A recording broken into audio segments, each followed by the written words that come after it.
Mar kunyo ringre ji motho e gwenge ma Binzaro e kaunti ma Kilifi koro donjo odiechienge mar ariyo. Maeri en tok ringre ji 5 nyoro nyokunyo oko tok chako chenro ma kamano. Apisas mag okwachich dhi nyime gi kunyo mar yango ni ringre adi mantiere e bugni go sani. Apisa mag okwachich biro kunyo bugo maromo 21 ka ichich ni nitiere ringre oganda buora ma inyalo yudi kanyono.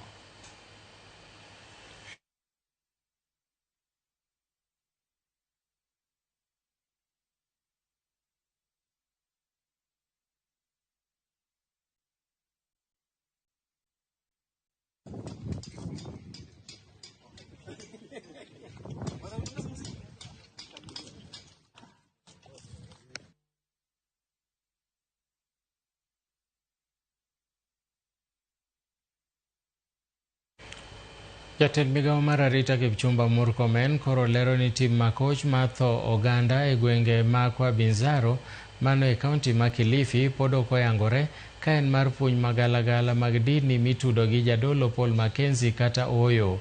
Kipchumba lero ni nonro dhi nyime mar yango adieri mar tim makochno. Jatend migawo no koro dwaro mondo mi orid chike magayo weche mag din machalo kamago. Because he's in remand, so you cannot deny him his phone. He was exercising his phone, and he was praying for his followers wherever he was, calling them.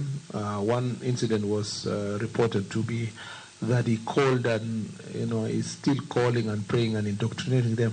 Let me tell you that it also calls on us to invest also more in solitary confinement for such radical elements. Because, such a person, you expose them to even prison officers, he will radicalize them. Forget about fellow prisoners.